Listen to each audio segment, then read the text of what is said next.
IPL-ൽ പഞ്ചാബിനെതിരായ തോൽവിക്ക് പിന്നാലെ ചർച്ചയായി മുംബൈയുടെ സൂപ്പർ പേസർ ജസ്പ്രീത് ബുംറയുടെ പ്രകടനം. 4 ഓവറിൽ 41 റൺസ് വിട്ടുകൊടുത്ത ബുംറയ്ക്ക് ഒരു വിക്കറ്റ് പോലും എടുക്കാനായില്ല. ടൂർണമെന്റിൽ ഇതുവരെ ഒരു വിക്കറ്റ് പോലും താരത്തിന് തൊടാനായിട്ടില്ല. അതോടെ ആരാധകർ നിരാശയിലാണ്. ഇപ്പോഴിതാ ബുംറയ്ക്ക് നിർദ്ദേശങ്ങളുമായി രംഗത്തെത്തിയിരിക്കുകയാണ് മുൻ താരം ഇർഫാൻ പഠാൻ. സ്ലോ ബോളുകൾക്ക് പകരം ബുംറ കൂടുതൽ വേഗതയുള്ള പന്തുകൾ എറിയുമെന്നാണ് അദ്ദേഹത്തിന്റെ നിർദ്ദേശം. ജസ്പ്രീത് ബുംറ എടുക്കുന്ന വിക്കറ്റുകൾ വളരെ പ്രധാനമാണ്. അദ്ദേഹത്തിന്റെ ഫോമിൽ വലിയ പ്രശ്നങ്ങളൊന്നുമില്ല. പക്ഷേ ഈ സീസണിൽ അദ്ദേഹത്തിന്റെ ശരാശരി വേഗത മണിക്കൂറിൽ 130 കിലോമീറ്ററാണ്. അദ്ദേഹം 44% സ്ലോ ബോളുകൾ എറിയാനാണ് ഉപയോഗിക്കുന്നത്.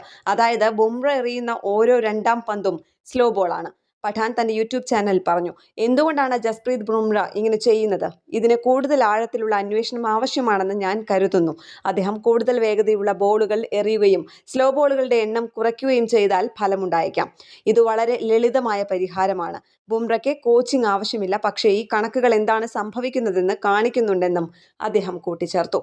കൊൽക്കത്തയ്ക്കെതിരായ ആദ്യ മത്സരത്തിൽ 4 ഓവറിൽ 35 റൺസാണ് ബുംറ വിട്ടുകൊടുത്തത്.